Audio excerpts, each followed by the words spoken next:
What's the meaning of coating?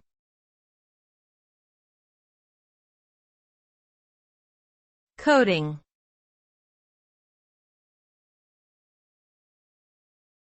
Coating.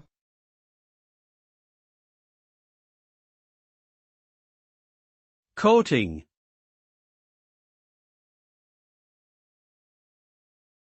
Coating.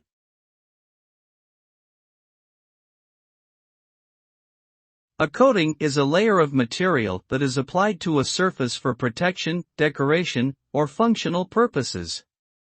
Coatings can be made from a variety of materials such as paint, varnish, enamel, or plastic.